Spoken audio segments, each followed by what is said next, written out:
Good evening everyone. Start करेंगे भाई।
चलिए भाई स्टार्ट करते हैं। सभी गुड इवनिंग। होपफुली आप सभी बढ़िया होंगे, मस्त होंगे, जबरदस्त होंगे। और समझेंगे कहानी क्या है। हम स्टेजेस ऑफ डेवलपमेंट को आज कंप्लीट कर लेंगे तसल्ली से। और अब तक की कहानी आपके दिमाग में क्लियर होगी, क्योंकि क्लास हो जाने का कोई फायदा नहीं अगर वो दिमाग में ना रहे, अगर आप रिवाइज ना करें, अगर चीजें टिके ना दिमाग में तो। और इस चैप्टर में, ये पहला चैप्टर भी है और काफी चीजें ऐसी हैं जो याद रखने योग्य हैं, याद रखनी पड़ती हैं एफर्ट्स मार मार के, है ना। बार बार एफर्ट्स लगाते हैं आप, तब आपको याद रहती हैं। ऑन टाइम है बिल्कुल जी। चलिए, नोट्स तो मिले हुए हैं मुफस्सरा खानम। नोट्स मिल नहीं जाएंगे, मिले हुए हैं नोट्स, उनको सेटल कराना है। क्योंकि आप लोगों को ऐसा लग रहा है, मैं देख भी नहीं पाई हूँ अभी उनमें कि समस्या है क्या। और जो नोट्स देखते हैं टीम में, वो थे नहीं अवेलेबल पिछले 2-3 दिन पहले, और कल से मुझे फुर्सत नहीं मिली है कि मैं कनेक्ट कर पाऊँ उनसे। तो कोई बात नहीं, पेशेंस रख लो, उसमें कोई ऐसी दिक्कत नहीं है। एक्स्ट्रा में ही है नोट्स, कम नहीं है। ठीक है ना। आज से मैं लाइव पढ़ूंगा, कोई कह रहा है, विपिन कह रहे हैं। विपिन बिल्कुल लाइव पढ़ना चाहिए। लाइव पढ़ने का फायदा ये है कि आपकी अटेंशन बेटर रहती है लाइव क्लास में। और जब आप दोबारा रिवाइज करते हैं तो वो जल्दी से हो जाता है, पेंडिंग नहीं होता एक और सेशन। ठीक है ना। करें, स्टार्ट करें। साउंड तेज रखिए। अब इससे ज्यादा तेज क्या रखेंगे भाई। नोट्स हैं आपके पास, रिवाइज कैसे नहीं करोगे भाई, चेक तो करो। फिर भी मैं एक बार चेक करा लेती हूँ, अगर ऐसी बात है तो। कोई बात नहीं, हो जाएगी ईवीएस की क्लास भी। आपकी क्लास तो घर का काम करते करते भी रिवाइज करते रहते हैं, बहुत बढ़िया जी। चलिए मैम, आप अधिकतर ब्लैक कपड़े ही पहनते हैं यार, ब्लैक मुझे पसंद है, पता नहीं क्यों, है ना। हाँ, कोई कह रहा है कि मुझे समझ नहीं आया कौन से नोट से। चलो आ जाओ, देखो एक बार। मैं एक बार चेक भी करा लूँ। मैं आपकी बातें सुनती हूँ, उसका मतलब ये नहीं है, पागल मत बनाया करो यार, है कि नोट्स ही नहीं मिले। देखिएगा एक बार, समझते हैं, हम भी लाइव ही पढ़ते हैं, बहुत बढ़िया जी। देखिएगा, even I was not feeling well. पता नहीं, इतनी टायर्डनेस है, अभी बैडमिंटन वगैरह शुरू किया है तो थकान हो जा रही है। और थोड़ा हेक्टिक भी रहता है रूटीन जो है ना। 10 एक घंटे तो कहीं नहीं जाते हैं। देखिएगा एक बार। तो अगर हम देखें यहाँ पे, तो हम करेंगे क्या काम करेंगे आज। आज हम स्टेजेस निपटाएंगे। ठीक। स्टेजेस ऑफ डेवलपमेंट में हम इन्फेंसी कल कर चुके थे। बच्चा बोलना चलना ये सब चीजें सीखता है जन्म से 2 वर्ष में, आईईसी आपको बताया था, है ना। इसमें फिर अर्ली चाइल्डहुड, आईसीए चाइल्डहुड मतलब अर्ली चाइल्डहुड हमने डिस्कस किया था, जिसको पूर्व बाल्यावस्था कहते हैं। टॉय एज, प्ले एज, ये सब की बात की थी, 2 से 6 वर्ष की। फिर अगर हम बात करें लेटर चाइल्डहुड की, लेटर चाइल्डहुड की, तो 6 से 12 वर्ष। और अडोलेसेंस, अडोलेसेंस किशोरावस्था 12 से 18 वर्ष। बात सही है। तो आज हमारी ये जो बाकी की दोनों स्टेजेस हैं, ये रहती हैं 6 से 12 और 12 से 18 अडोलेसेंस। ये ऊपर वाली दो हम कर चुके हैं, यही 4 स्टेजेस आपके काम की हैं। ठीक। और इनको भी अगर आप चाहें तो ऐसे बांट करके देख सकते हैं कि अर्ली और लेटर चाइल्डहुड पार्ट किसका है तो ये पार्ट चाइल्डहुड का ही।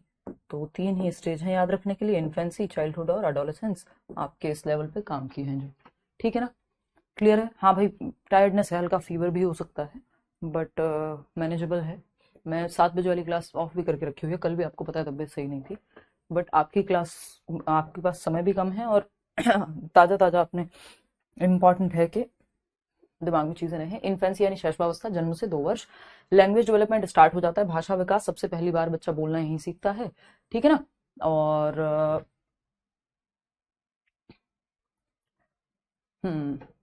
अच्छा, ठीक है, थैंक यू दीक्षा। चलिए आगे बढ़ें। Thank you Rajesh. अभी तो नहीं है जूही, देखिएगा। तो अगर हम यहाँ देखें, अगर हम यहाँ देखें, आ, आ जाओ इधर आ जाओ, आवाज तो सब ठीक है, ओके है सब कुछ। देखिएगा, तो लैंग्वेज डेवलपमेंट स्टार्ट यानी भाषा के विकास की शुरुआत, चलना फिरना बोलना सीखेगा, फास्टेस्ट ग्रोथ है, बहुत तेजी से शरीर की ग्रोथ होती है। आप देखते हैं जन्म से 2 वर्ष तक बच्चा पूरा बच्चा हो जाता है, चलना फिरना दौड़ना बोलना सब शुरू कर देता है। अर्ली चाइल्डहुड हम कर ही चुके हैं, खिलौने से खेलने की अवस्था है, प्ले वे एज है, क्वेश्चनिंग एज है, इमिटेट भी करता है, सेल्फ सेंट्रिक होता है, सिंबॉलिक एज है, सेंसिटिव पीरियड है लैंग्वेज डेवलपमेंट के लिए, है ना। हम थे 6 से 12 वर्ष पे, जिसको हम लेटर चाइल्डहुड कहते हैं।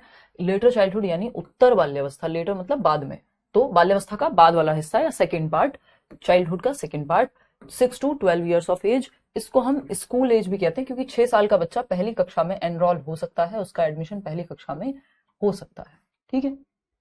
तो ट्रबलसम एज यानी उपद्रवी अवस्था, उपद्रवी अवस्था है, ट्रबलसम तो होता ही है, ये स्टेज खेलना कूदना भागना ग्रुप्स में रहना, ये सब चीजें, स्कूल जाना, दिन दिन भर खेलना, ये सब काम करता है बच्चा, ग्रुप में रहता है, तो इसलिए इसको गैंगेज भी कहते हैं। गैंगेज का मतलब है टोली अवस्था या समूह अवस्था भी आप इसको कह सकते हो, है ना, कि बच्चा जो है समूह में रहना पसंद करेगा, ठीक है। बात, इतनी बात क्लियर है, कोई दिक्कत परेशानी।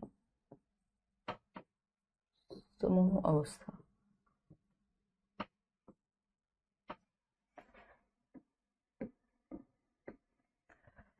Pathway for long term friendships, यानी यहां से जीवन पर्यंत की, कई बार आप देखते हैं आपका 3rd क्लास का दोस्त भी आपके साथ है ना, तो ये 6 से 12 साल वाली ही उम्र है जहां लॉन्ग टर्म फ्रेंडशिप्स बनने की जो नींव है वो रखी जाती है, ठीक है ना। एक्सप्लोरेशन ऑफ क्रिएटिव पोटेंशियल, के बच्चे में कुछ क्रिएटिव पोटेंशियल है, उसको आप डांस में डाल रहे हैं, पेंटिंग में डाल रहे हैं, ड्राइंग में डाल रहे हैं, गाना सीख रहा है ना। आप देखेंगे जितने भी बड़े लोग हैं, बड़े लोग बोले तो सिंगर्स हैं या आर्टिस्ट हैं जो भी बेहतर कर पाए हैं अपने क्षेत्र में, या विराट कोहली की भी आप बात करेंगे तो 7 वर्ष की उम्र से उन्होंने क्रिकेट खेलना शुरू कर दिया।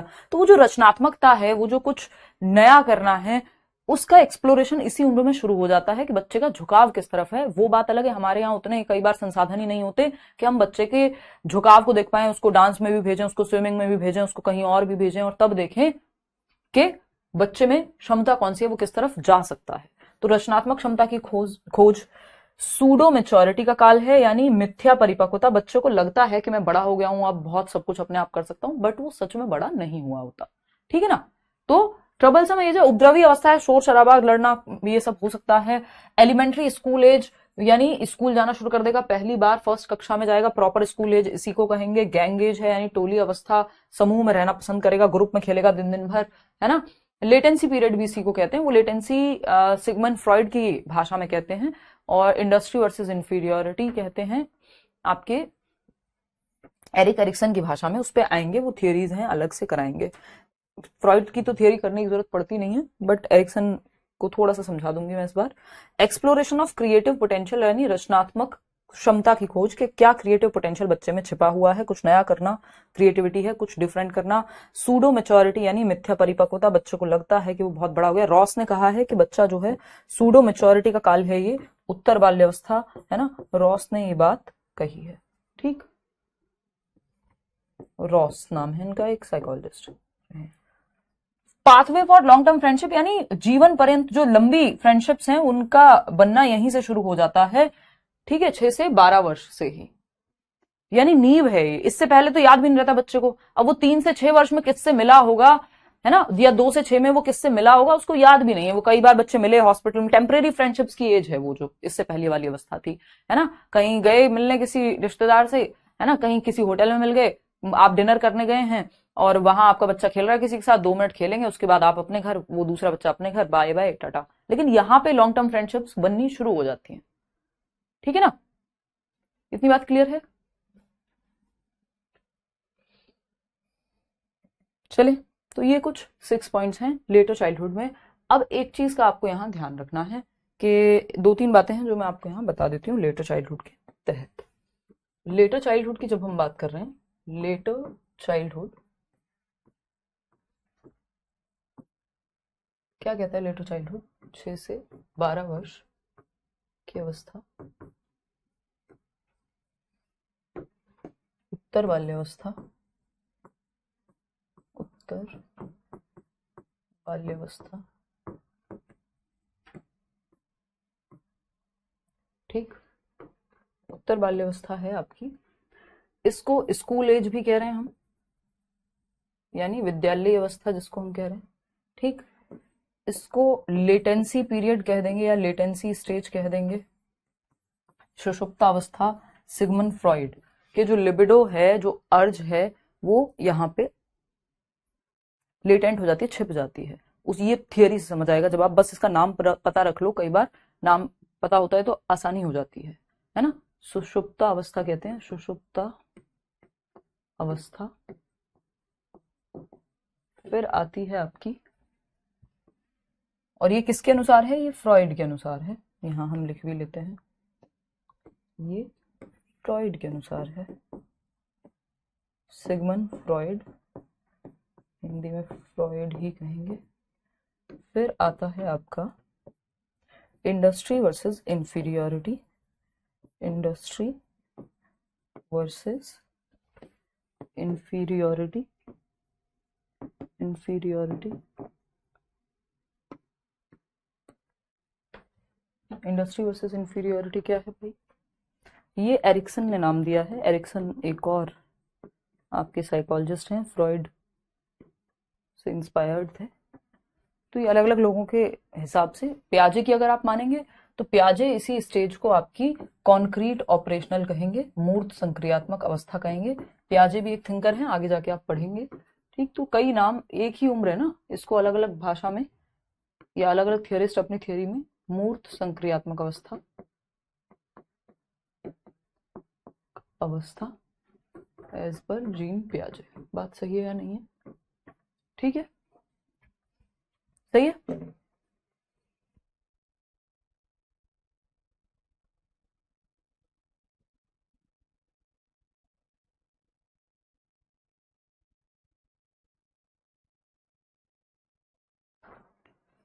लेटेंसी पीरियड स्टेज का नाम है, जब हम थियरी पढ़ेंगे फ्रॉइड की तो समझ आ जाएगा। अब आपको एक चीज का यहाँ ध्यान रखना है, एक क्वेश्चन करके देखिए फिर मैं बताऊंगी। In early childhood, early childhood बोले तो 2 से 6 वर्ष, in early childhood, in early childhood यानी 2 से 6 वर्ष में growth dash and thinking is dash, while in middle childhood growth is dash and thinking is dash। बताइएगा। प्रारंभिक बाल्यावस्था में वृद्धि डैश है और सोच यानी चिंतन डैश, जबकि मध्य बाल्यावस्था में वृद्धि डैश है और सोच जो है वो डैश है। मैं आपको एक थोड़ी सी बात जो है बता करके चलती हूँ, तब जाकर के बात आपकी बन पाएगी। देखो इसमें समझाने को कुछ नहीं है, तो याद रखने वाली बात है। लेटर चाइल्डहुड यानी उत्तर बाल्यावस्था 6 से 12 वर्ष, इसी उम्र को स्कूल एज कहते हैं। पहली कक्षा में एडमिशन 6 साल के बच्चे का होगा, इससे पहले वो प्ले वे में कहलाएगा। लेटेंसी पीरियड नाम दिया है फ्रॉइड ने इसको। सुषुप्ता अवस्था इंडस्ट्री वर्सेस इंफीरियोरिटी स्टेज का नाम है इसी उम्र की, एरिक एरिक्सन ने दिया है। कॉन्क्रीट ऑपरेशनल स्टेज इसी को कहते हैं प्याजे की भाषा में, ठीक है। ये 3-4 लोगों के हिसाब से अलग अलग नाम हैं जो इस स्टेज को दिए गए हैं। अब 2 चीजें हैं, एक तो है ग्रोथ की बात, है ना, थोड़ा सा इस चार्ट को समझ लो, ग्रोथ की बात। दूसरी है आपकी यहाँ पे थिंकिंग की बात, ठीक है, थिंकिंग की बात। एक तरफ हम लिखेंगे स्टेज को, है ना, एक तरफ हम लिखेंगे स्टेज को, ठीक है। क्या है? स्टेज को लिखेंगे। स्टेज क्या है? स्टेज है इन्फेंसी, यही आपकी जो 4 मुख्य स्टेजेस हैं। इन्फेंसी यानी शैशवावस्था, जन्म से 2 वर्ष। यहाँ पे ग्रोथ क्या है? तेज है, फास्ट है, यानी शारीरिक वृद्धि, बच्चे का शरीर का विकास बहुत तेजी से होगा, हाइट वेट शेप साइज बहुत तेजी से बढ़ेंगे। थिंकिंग जो है सच ना तो इधर है ना उधर है, थिंकिंग अपना नॉर्मल, कोई लॉजिक वॉजिक आया नहीं होता है यहाँ पे। फिर आते हैं आपके अर्ली चाइल्डहुड पर, अर्ली चाइल्डहुड में भी यानी 2 से 6 वर्ष में भी जो ग्रोथ है वो फास्ट ही है, लेकिन इससे थोड़ी धीमी हो जाएगी। तो स्लोअर देन इन्फेंसी, एक तरह से ये कहेंगे इन्फेंसी, है ना। यहाँ पे फास्ट है, ठीक। शरीर की हाइट, वेट, शेप, साइज बढ़ना। थिंकिंग जो है ईगो सेंट्रिक, अभी हमने बात की थी ना, सेल्फ सेंट्रिक होता है बच्चा, यानी वो उसको लगता है जो मेरा फेवरेट कार्टून है वो सबका फेवरेट है ना। अगर डोरेमोन मुझे पसंद है तो पापा मम्मी सबको पसंद होना चाहिए, जो चॉकलेट मुझे पसंद है वो सबको पसंद होनी चाहिए, नहीं तो रोने लग जाएगा कि मेरे शक्तिमान को तुमने ऐसे कैसे कह दिया। फिर आता है लेटर चाइल्डहुड। लेटर चाइल्डहुड, उत्तर बाल्यावस्था 6 से 12 वर्ष, जिसको हम टोली अवस्था या समूह अवस्था, गैंग एज कह रहे थे, स्कूल अवस्था कह रहे थे, ठीक है। अगर हम देखें यहां पर तो एक चीज हमें देखनी है,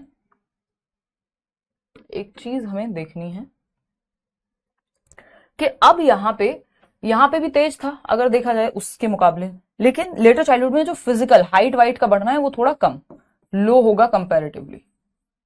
आपकी मसल्स में तो ताकत आ रही होती है, बच्चा दौड़ना भागना स्पोर्ट्स में पार्टिसिपेट करना, लेकिन हाइट आपको बहुत ज्यादा बढ़ती हुई नहीं नजर आएगी, या वेट बहुत ज्यादा बढ़ता हुआ नहीं नजर आएगा। थिंकिंग यहाँ पे लॉजिकल हो जाती है, सेल्फ सेंट्रिक की बजाय तर्क आने लगता है अब बच्चे में। अब वो तर्कपूर्ण ढंग से सोचेगा, स्व केंद्रित ना होकर के, अब वो दूसरों को भी समझ पाएगा इस अवस्था में, ठीक। फिर आता है अडोलेसेंस यानी किशोरावस्था। अडोलेसेंस यानी किशोरावस्था 12 से 18 वर्ष का टाइम पीरियड, ठीक है, 12 से 18 वर्ष, ठीक। अगर हम देखें यहाँ पे तो अडोलेसेंस क्या है, किशोरावस्था। किशोरावस्था आपकी फिर से ग्रोथ स्पर्ट कहते हैं इसको, यानी स्फूरण होगा, बहुत तेजी से आपकी हाइट, वेट, शेप, साइज आपको दिखता है, बच्चा बच्चे से एकदम बड़ा बन गया है ना। जैसे मेरा भाई है, तो अभी जब वो 12 साल का था, आपसे 3 साल पहले, 2 साल पहले, 3 साल पहले, तो क्या स्थिति थी कि छोटा सा लगता था। अभी पिछले 1-2 साल से, 1 साल से पिछले, एकदम से वो बड़ा नजर आने लगा, एडोलेसेंस हिट हो गई, टीनेज में है, ग्रोथ स्पर्ट, ठीक। थिंकिंग तो यहाँ एब्स्ट्रैक्ट बन जाती है, अमूर्त विचार, लॉजिकल तो रहती है ऑफ कोर्स, है ना। तो ये बेसिक बेसिक सी बातें जो हमें ध्यान रखनी है। चलिए समझते हैं। अब आपको एक चीज का ध्यान रखना है कि यहाँ इन्फेंसी में फास्ट थी वृद्धि, लेकिन अर्ली चाइल्डहुड में थोड़ी स्लो हुई है इन्फेंसी के मुकाबले, वैसे फास्ट है यहाँ भी। लेटर चाइल्डहुड में स्लो हुई है, लेकिन इसके मुकाबले स्लो हुई है, कम नहीं है। एडोलेसेंस में एकदम से जंप मारेगी, हाइट, वेट, शेप, साइज बहुत तेजी से बढ़ेगा। एक तरह से यहाँ पे स्टेबल है कुछ हद तक, लेटर चाइल्डहुड में बहुत तेजी से नहीं बढ़ रही है, स्टेबल है, एक तरह से स्टैटिक है अगर मैं कहूं। देखते हैं कहानी क्या है, हमें ऑप्शन के हिसाब से जाना पड़ता है, अपनी मर्जी से नहीं। In early childhood growth is dash, तो ग्रोथ तेज होती है। स्लोज, समवॉट ईगोसेंट्रिक होती है थिंकिंग, हाँ सही है। While in middle childhood growth is study and thinking is logical, हाँ ठीक है। मिडिल चाइल्डहुड आप लेटर ही मान के चलना, कल ही हमने डिस्कस किया था कि जब मिडिल चाइल्डहुड लिखा हो, सो जाओ 5 से 11, 5 से 8, जो सेकंड पार्ट है लेटर चाइल्डहुड को ही आप मिडिल मान सकते हो यहाँ पे। इज स्टडी यानी ग्रोथ इज स्टडी, ग्रोथ जो है रुक जाती है और समवॉट ईगोसेंट्रिक होती है और स्लो हो जाती है आपकी। मिडिल चाइल्डहुड में ग्रोथ स्लो है और थिंकिंग लॉजिकल बन जाएगी, चलो ठीक है। Early childhood growth is study, thinking logical कैसे हो जाएगी भाई, अर्ली चाइल्डहुड में तो ईगो सेंट्रिक होता है बच्चा 2 से 6 वर्ष में, लॉजिकल तो संभव ही नहीं है। तो इन्हीं दो ऑप्शंस में से हमें सही उत्तर ढूंढना होगा। प्रारंभिक बाल्य अवस्था में वृद्धि जो है वो धीमी है और कुछ हद तक सोच जो है वो ईगो सेंट्रिक है, हाँ ये बात तो सही है। जबकि मध्य बाल्यावस्था में वृद्धि स्थिर है और लॉजिकल है। अब बताइए क्या होगा इसका जवाब। देखिए स्टडी नहीं होता, स्लो हो जाएगी कुछ हद तक जो ग्रोथ है अर्ली चाइल्डहुड में, इन्फेंसी के मुकाबले। किसके, इन्फेंसी के मुकाबले। अब इतनी बात समझ में आ गई हो तो बता दो, नहीं आई हो तो भी बता दो। हेडेक है बहुत ही गंदे वाला।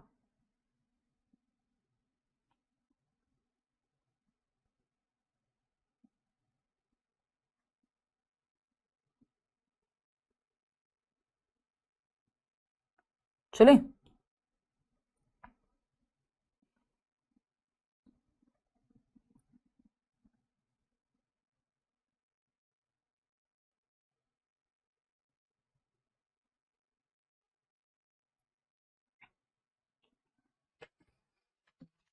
समझ में आ गया या समझाएं? देखो एक बार फिर से समझाते हैं, इसमें दिक्कत होती ही है।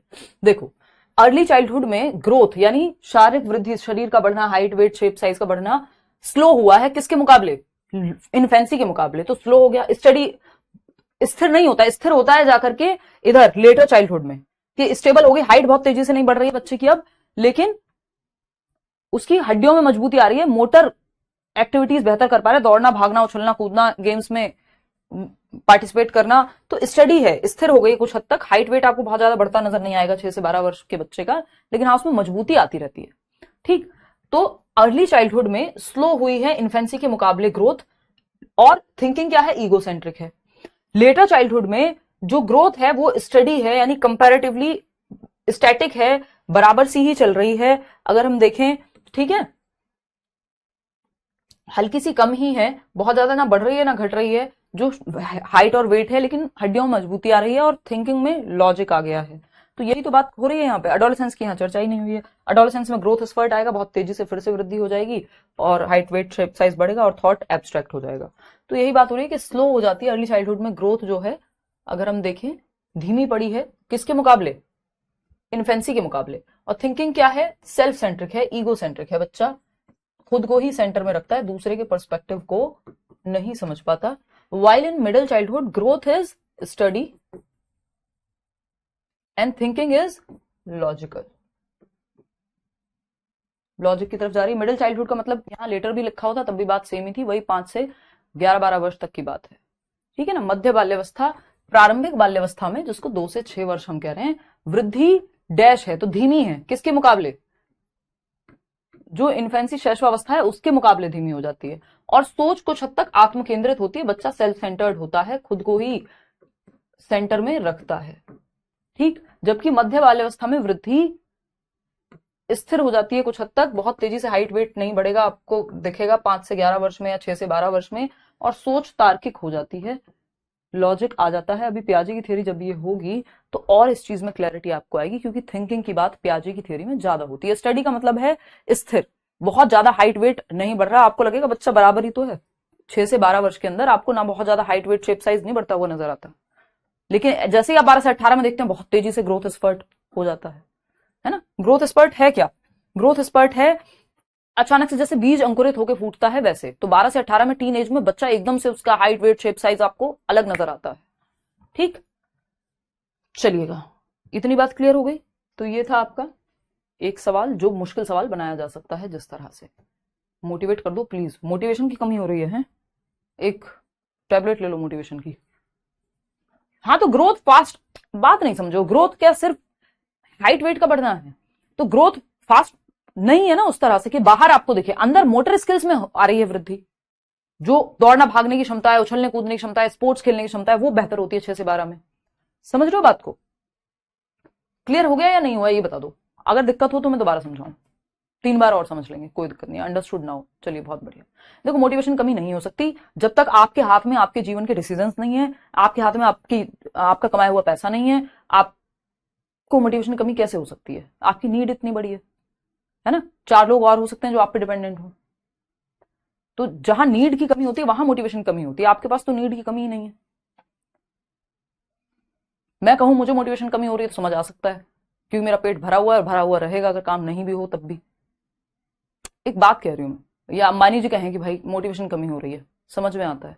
लेकिन जो इंसान स्ट्रगल कर रहा है, जिसके पास नौकरी नहीं है, माँ बाप रिटायर होने वाले हैं, उसके पास मोटिवेशन कमी नहीं होनी चाहिए, क्योंकि नीड बहुत बड़ी है। समझ पा रहे हो बात को? आपका जीवन चलेगा तो आप ही से ना। तो अपने खाने कमाने का जुगाड़ तो इंसान मिनिमम करेगा, और कुछ तो करोगे ही, जिंदा हो तो अच्छे से करो। फिर इतना बढ़िया सा काम है। एब्स्ट्रैक्ट बाद में समझ आएगा पियाजे की थ्योरी में कि अमूर्त चिंतन हो जाता है। ठीक है, प्यार मोहब्बत में पड़े हुए हो तो वो नहीं हो पाने का साकार अगर नहीं पढ़ोगे। दूसरे छोड़ो, आप खुद की इज्जत नहीं कर पाओगे एक टाइम के बाद। हालांकि इन सब चीजों पे बेस्ड नहीं होनी चाहिए आपकी इज्जत, बट स्टिल ऐसे ही हमारी कंडीशनिंग हुई पड़ी है दिमाग में, ऐसे ही हम बड़े होते हैं। मैम ये बॉयज के अंदर ही होता है, गर्ल्स के अंदर क्यों नहीं होता? क्या इस चीज में तो यार मैं रिलेट नहीं कर पाती हूँ। मैंने तो कभी नहीं सोचा जीवन में कि मेरे पास ऑप्शन है शादी कर लूंगी, कुछ नहीं करूं तो भी चल जाएगा। कभी नहीं, दिमाग में भी नहीं आया, ना घर वालों ने आने दिया। और बल्कि आपको तो ये इस चीज़ का डर होना चाहिए कि यार कुछ नहीं किया तो शादी ही होगी सिर्फ। तो आपको तो और ज़्यादा जो है मोटिवेटेड होना चाहिए। अगर गर्ल्स को ऐसा नहीं लगता, मुझे नहीं लगता कि ऐसा नहीं लगता, बट जिनको लगता है फिर वो पता नहीं किस मिट्टी के बने हुए लोग हैं, है ना। क्योंकि गर्ल्स के लिए तो और ज़्यादा मुसीबत है। अगर शादी नहीं चल पाई, आप जीवन भर घुट घुट के जीते हैं एक ऐसे रिश्ते में, क्योंकि आपके पास फाइनेंशियल इंडिपेंडेंस नहीं है। तो आपका तो सेल्फ डिपेंडेंट होना, इंडिपेंडेंट होना और भी ज्यादा जरूरी है। चलिए आ जाते हैं, क्लियर है बात।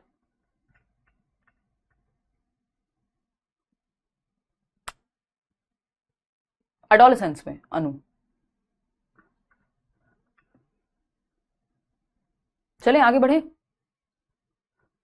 देखिएगा, अजिंक्य शादी हो गई, कौन अजिंक्य?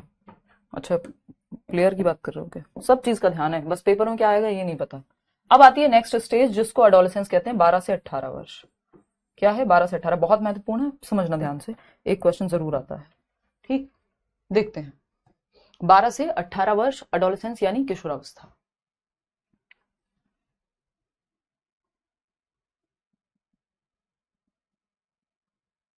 हाँ लड़ो, क्या दिक्कत है? जनाब, जो जो दिल में आए वो करना चाहिए। भाई नहीं करनी शादी, मत करो।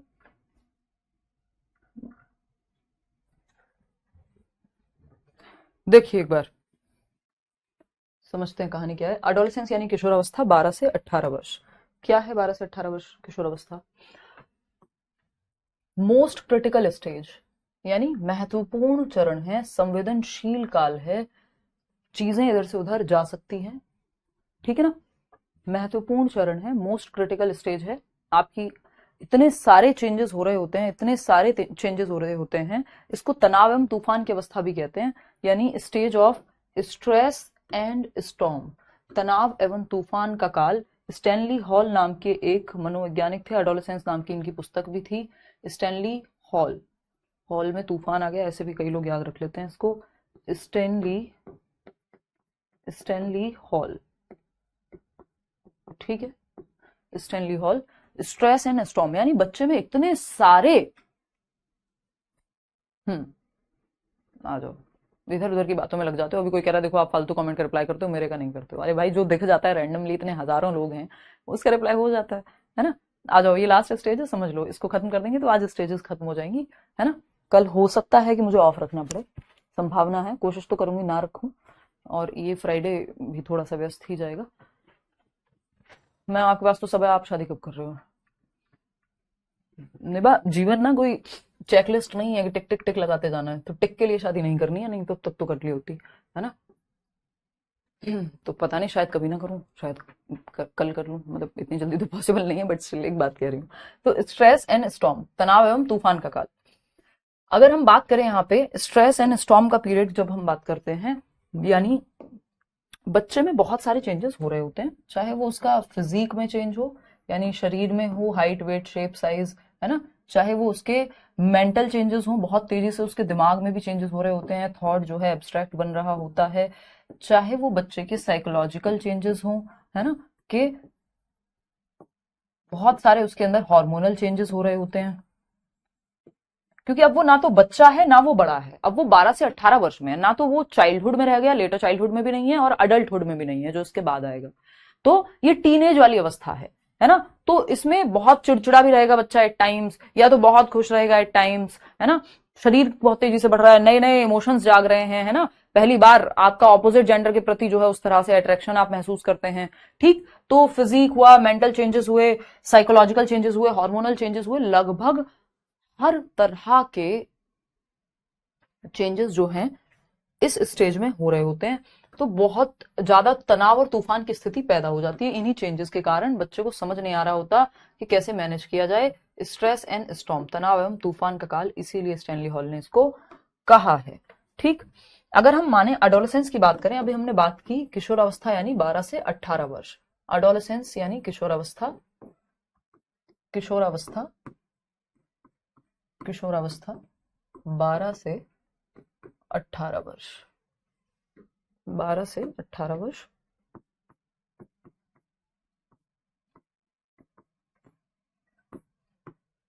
12 से 18 वर्ष किशोरावस्था।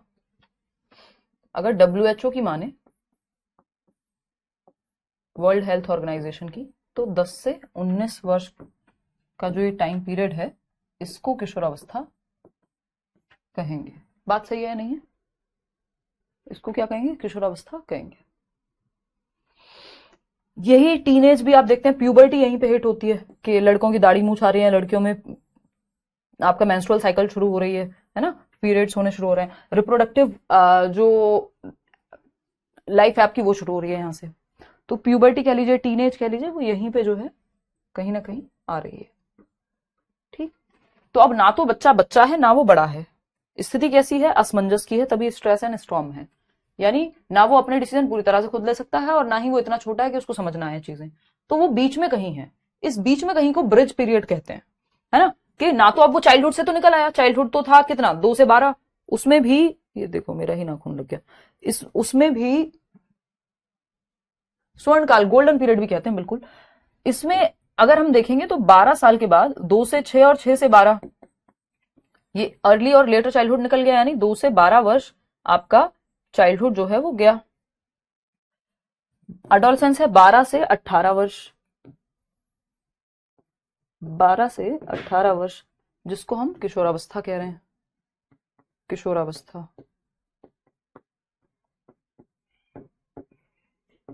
ठीक है, अडोलसेंस ये बीच में कहीं है। और अडल्टहुड अभी 18 प्लस जब आप हो जाते हैं तब हम कहते हैं ना अडल्ट हो गया व्यक्ति, तो ये 18 प्लस अडल्टहुड, वयस्क अवस्था जिसको कहते हैं, यहां भी आप नहीं है अभी, है ना, अभी आप वयस्क भी नहीं हुए, ना तो आप जो है वोट दे सकते हैं, या ड्राइविंग लाइसेंस भी आपका नहीं बनेगा, और ना ही आप इतने छोटे रहे कि आपको, आप कुछ भी कहेंगे तो रिश्तेदार आपके बुरा नहीं मानेंगे, है ना, बच्चे नहीं रहे ना अब आप, तो बाल्यावस्था में भी नहीं है अब आप, और अब आप यानी बाल्यावस्था में भी नहीं है और अडल्टहुड में भी नहीं है, वयस्क भी नहीं है, बीच में कहीं है, किशोर या किशोरी कहलाएंगे, टीनेजर कहलाएंगे, अडोलसेंट हैं अब आप एक। इसको ब्रिज पीरियड कहते हैं, पुल कहते हैं बीच का, किसके बीच का? कि चाइल्डहुड और अडल्टहुड के बीच का जो ब्रिज है वो ये है अडोलसेंस। होगी निदा, सारी क्लासेस होंगी। ठीक, ब्रिज यानी अडोलसेंस पीरियड है जिसको हम ब्रिज पीरियड कहते हैं, या ट्रांजिशनल पीरियड भी कहते हैं इसको हम, ट्रांजिशनल पीरियड, ट्रांजिशनल पीरियड यानी परिवर्तन का काल, परिवर्तन काल। ठीक, ट्रांजिशनल पीरियड, परिवर्तन काल। इतनी बात क्लियर है? हाँ निकल जाएगा भाई, क्लास देख के भी सीटेट दिमाग में टिकनी चाहिए लेकिन चीजें, क्योंकि ट्रांजिशन में हो ना आप अभी परिवर्तन के काल में हो, अभी आप बच्चे से बड़े बनने के काल में हो, बीच में कहीं हो, तो इसलिए ट्रांजिशनल पीरियड या परिवर्तन काल भी कहते हैं, है ना, या ब्रिज पीरियड भी कहते हैं। ब्रिज है ये किसके बीच का? आप एक बच्चे से अडल्ट बनने के ट्रांजिशन में हो, तो ट्रांजिशनल एज है, परिवर्तन वाली एज है, ये पूछ लिया जाता है, ट्रांजिशनल पीरियड है। इसको दूसरे शब्दों में थ्रेशोल्ड भी कहते हैं। थ्रेशोल्ड बोले तो चौखट, दरवाजा, है ना, किसके बीच का? इधर चाइल्डहुड है तो चाइल्डहुड और अडल्टहुड के बीच का दरवाजा है ये, थ्रेशोल्ड है, चौखट है, चौराहा है, whatever you want to call it. तो ये इसके कई सारे नाम हो गए इस तरह से। तो बहुत क्रिटिकल पीरियड है, गोल्डन एज भी कहते हैं कई लोग इसको, है ना, या तो आप बन जाते हैं इस एज के बाद या बिगड़ जाते हैं, मतलब किसी एक दिशा आप पकड़ लेते हैं। पीसीएसई यानी जो फिजिकल, कॉग्निटिव, सोशल, इमोशनल सभी पहलुओं में परिवर्तन होते हैं, बच्चे के शरीर, दिमाग, सामाजिक विकास, इमोशंस, हर एक क्षेत्र में परिवर्तन होते हैं। Stage of stress and storm तो है ही, तनाव एवं तूफान का काल।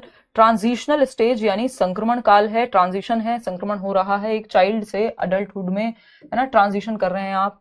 ब्रिज पीरियड है, ब्रिज यानी पुल अवधि है, ब्रिज है वो ब्रिज जिसपे चढ़ के आप अडल्टहुड तक पहुंचेंगे और चाइल्डहुड इसके पीछे है, बीच में अडोलेसेंस है। आइडेंटिटी क्राइसिस का काल है, पहचान का संकट होता है यहाँ पे, बच्चे को समझ नहीं आता मैं बच्चा हूं कि बड़ा हो गया हूं। एक तरफ माँ बाप कहेंगे बड़े हो गए हो, दूसरी तरफ कहा जाएगा इतने भी बड़े नहीं हुए हो, तो उसको समझ नहीं आ रहा मैं हूं कौन, आखिर मेरी आइडेंटिटी है क्या, तो और मैं आगे जीवन में क्या करूंगा, मुझे क्या बनना है, सारी करियर काउंसलिंग वगैरह सब यहीं पे आती है। तो आइडेंटिटी क्राइसिस यानी पहचान का संकट, पहचान का संकट, बात सही है, तो पहचान का संकट भी यहीं पे है, आइडेंटिटी क्राइसिस है।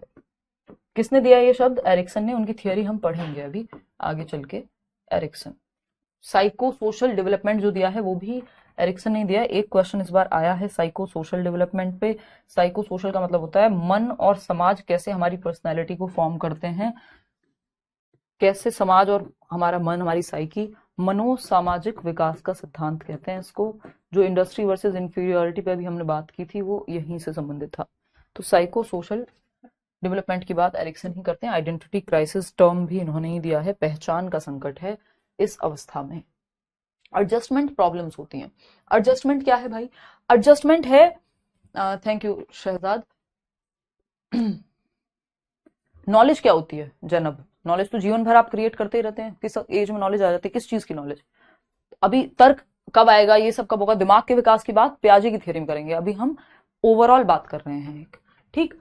तो एडजस्टमेंट प्रॉब्लम्स होती हैं, यानी समायोजन की समस्याएं होती हैं। घर में लड़ाई झगड़ा, माँ बाप को बड़ी खराब लगती हैं चीजें, कई बार स्कूल में दिक्कतें होती हैं, कई बार ग्रुप में लड़ाइयां हो गई हैं। मतलब अपने एनवायरमेंट के साथ एडजस्ट कैसे होना है। ये कपड़े मत पहनो, ये काजल मत लगाओ, लड़कियों को कहा जाएगा। अलग अलग कल्चर में अलग अलग तरह की चीजें हैं। कहीं पे सेलिब्रेट भी किया जाएगा कि भाई प्यूबर्टी आ गई है तो सेलिब्रेशन होगा। कहीं पे बहुत ही कि अब तुमको ज्यादा लड़कों से नहीं मिलना है, या फिर लड़के हैं तो तुमको ये नहीं करना है, वो नहीं करना है। तो 70 तरह की चीजें, अब बाहर मत जाओ, अब यहाँ मत जाओ, अब ये मत करो। मतलब एनवायरमेंट के साथ एडजस्ट करने में समस्या होती है। इस स्टेज में समायोजन की समस्याएं आती हैं, ठीक। आते हैं नेक्स्ट पॉइंट पे, स्टेज ऑफ अनरियलिज्म।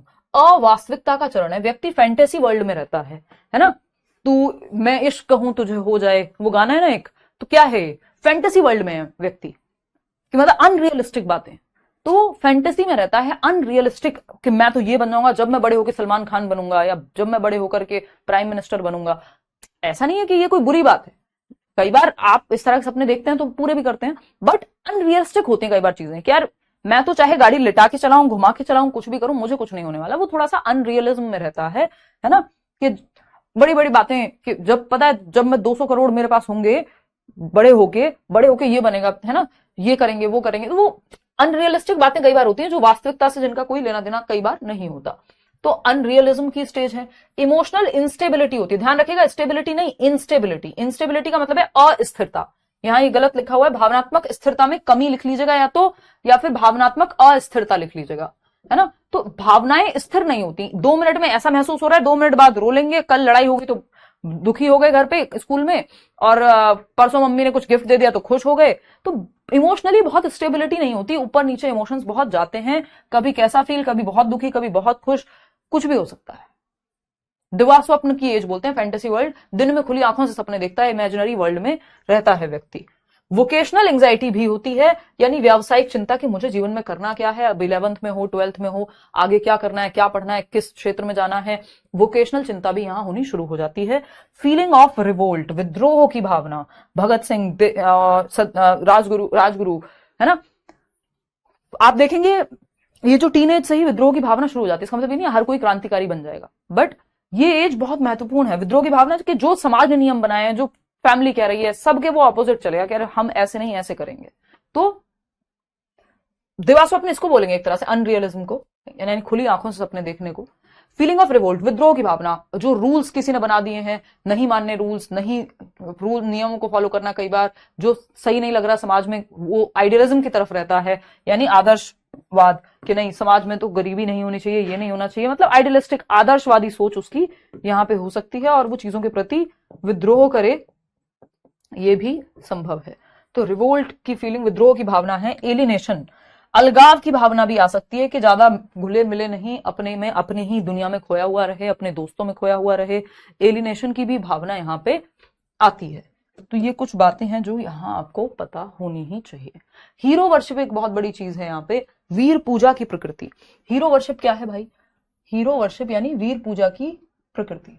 क्या है हीरो वर्शिप, बताइए। आइडल्स इसी में आएंगे हीरो वर्शिप में, कि आइडल्स बना लिए भाई। जैसे सलमान खान ने तेरे नाम मूवी आई, वैसा सबने हेयर कट रख लिया, है ना। हम सब इस एज से गुजरे हैं अलग अलग तरीके से। किसी ने देखा अच्छा ये वाले कपड़े आलिया भट्ट ने पहने इस मूवी में, तो यही पहन लेते हैं, है ना। बॉलीवुड की बहुत ज्यादा होती है क्योंकि सभी देखते हैं मूवीज। या फिर अगर किसी ने पढ़ लिया भगत सिंह को तो उनके जीवन से इंस्पायर हो गए, तो सोचा अब यही करेंगे।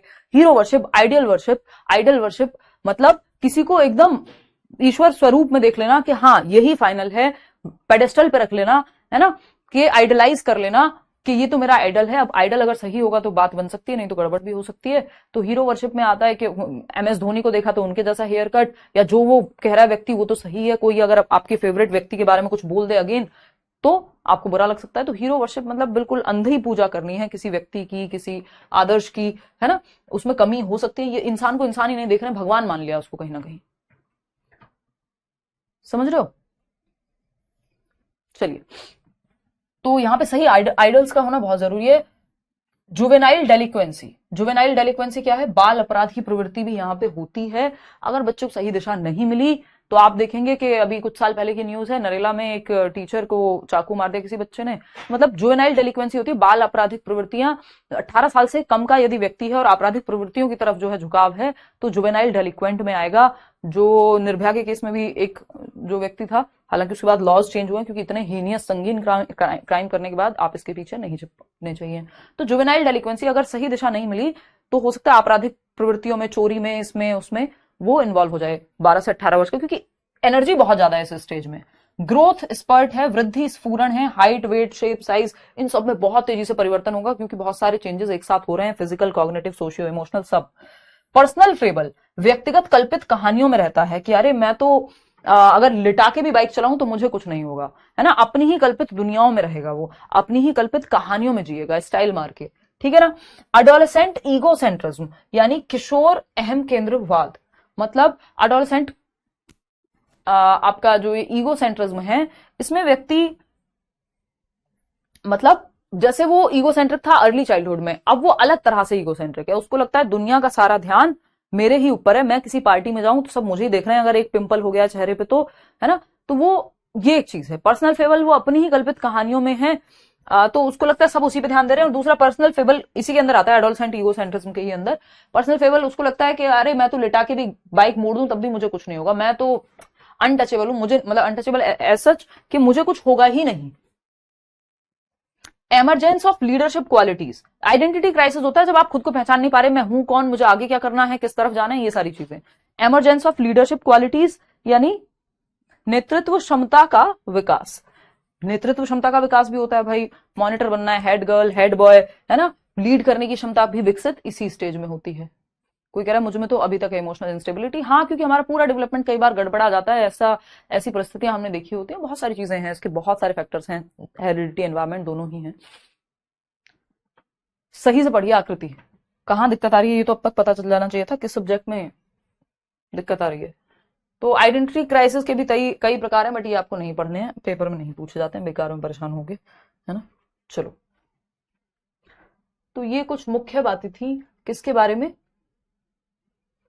अडोलसेंट्स के बारे में। अब आपको कुछ भी पूछना हो यहां तक अडोलसेंट्स को लेकर के तो आप पूछ सकते हैं, फटाफट से बताइए। हाँ, नोट्स कराएंगे यार अपलोड, डोंट वरी। क्लासेस तो इतनी सारी हो रही हैं, आप लोग परेशान क्यों हो रहे हो? 22 की स्टेज में कौन सी स्टेज में हूं? तो आप हैं उसमें, अडल्टहुड में।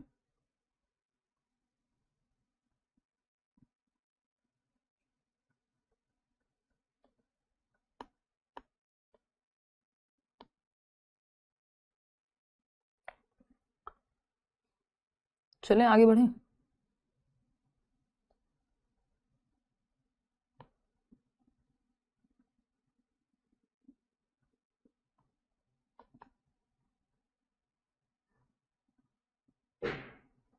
चलें, देखिएगा, सब समझ आ गया, थैंक यू मैम।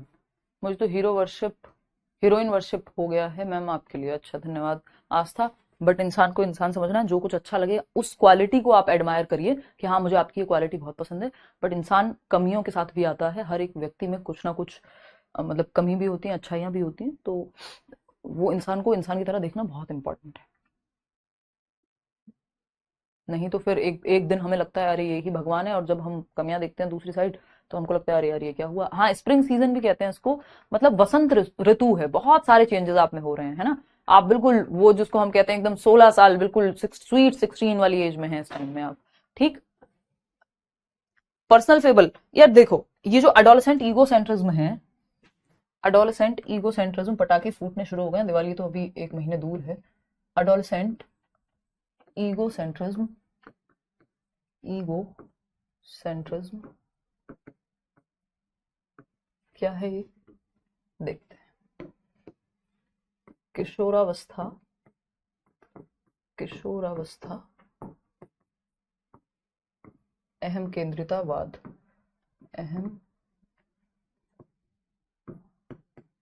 केंद्रितावाद, यानी बच्चा सेल्फ सेंटर्ड है लेकिन ये किशोरावस्था है, ये वो वाला अर्ली चाइल्डहुड नहीं है। तो इसमें भी दो प्रकार में बांटा हुआ है। एक होती है आपकी पर्सनल फेबल्स, यानी स्वकल्पित कहानियां, पर्सनल फेबल्स, व्यक्ति अपनी ही दुनिया में रहता है ना, मुंगेरी लाल के हसीन सपने, फैंटेसी वर्ल्ड में रहता है। और दूसरा है imaginary audience, imaginary audience, imaginary audience, imaginary audience, यानी कल्पित, क्या कहोगे ऑडियंस को, दर्शक। मतलब उसको लग रहा है हर किसी का ध्यान उसी पे है। आज वो पार्टी में आया है तो दो आंटियां अगर बात कर रही हैं तो उसी के बारे में कर रही हैं, ठीक है ना। तो सबका ध्यान उसी पे है, हर टाइम अटेंशन का सेंटर ऑफ अटेंशन वही है, सेंटर ऑफ अट्रैक्शन वही है। तो ये इमेजिनरी ऑडियंस है, उसको लगता है सबका ध्यान उसी पे है।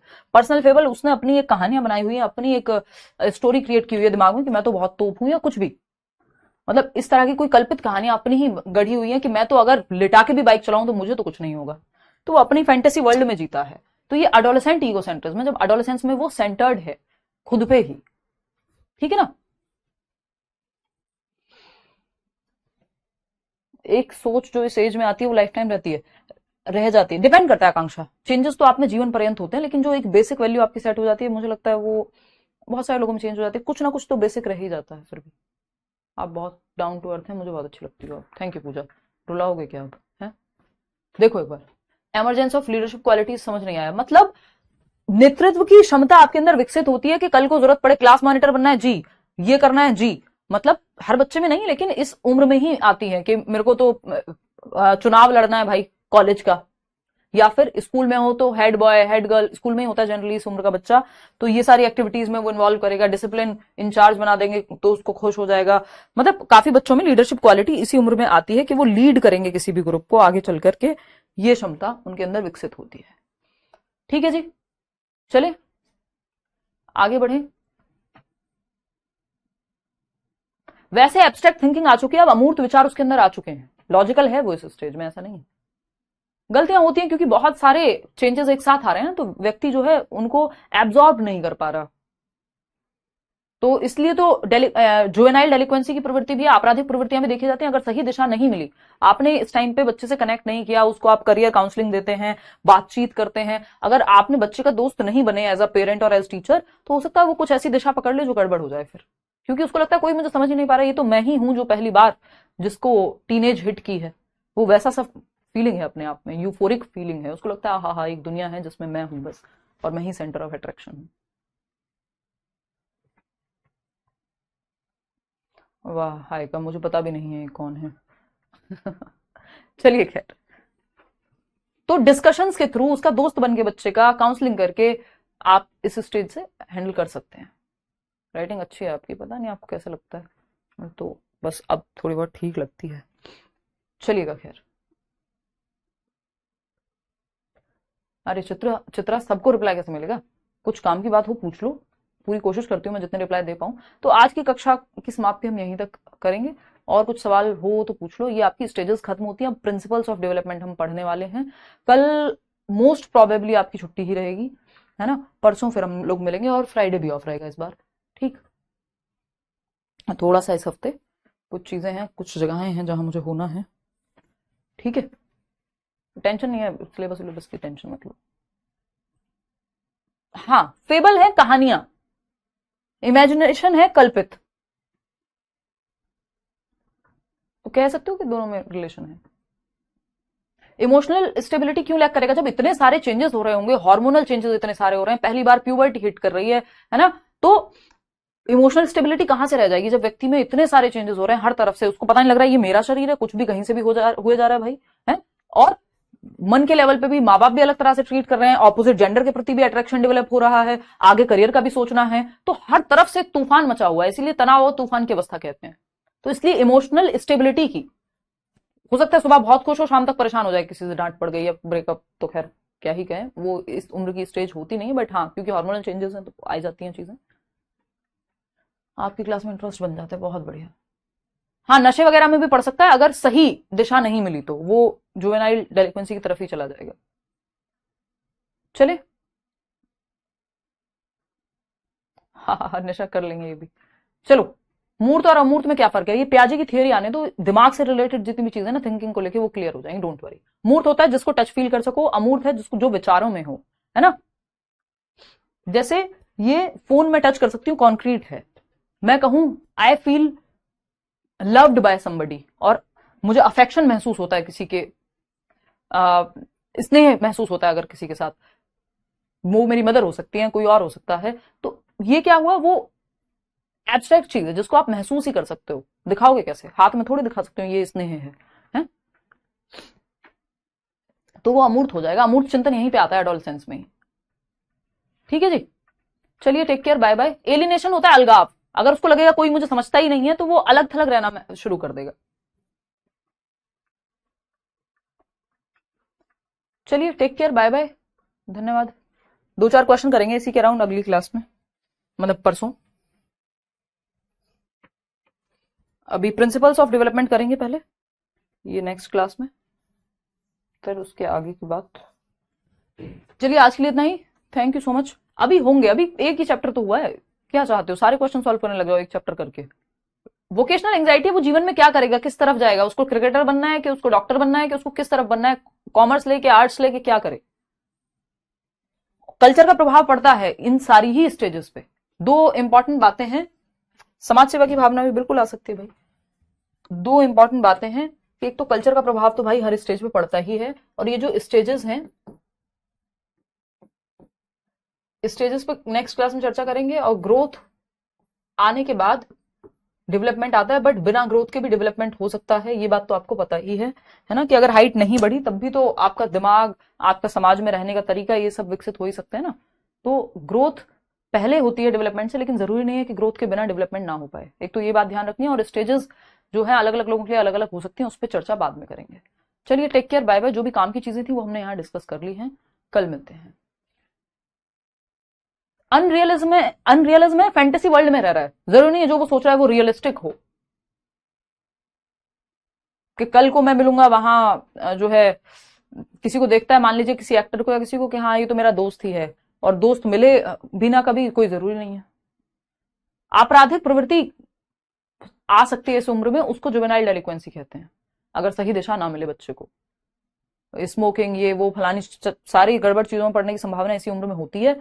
तो थोड़ा सा, अगर उसको लव्ड महसूस नहीं होगा या उसको कनेक्टेड महसूस नहीं होगा तो ये सब दिक्कतें आ सकती हैं।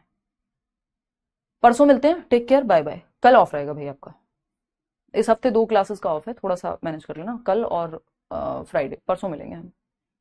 Take care, bye. Childhood egocentrism तो सिंपल है, कि वो तो बच्चों को लगता है वही दुनिया के सेंटर में, जो जैसा वो महसूस करता है वैसा ही सब महसूस कर रहे हैं, सिंपल।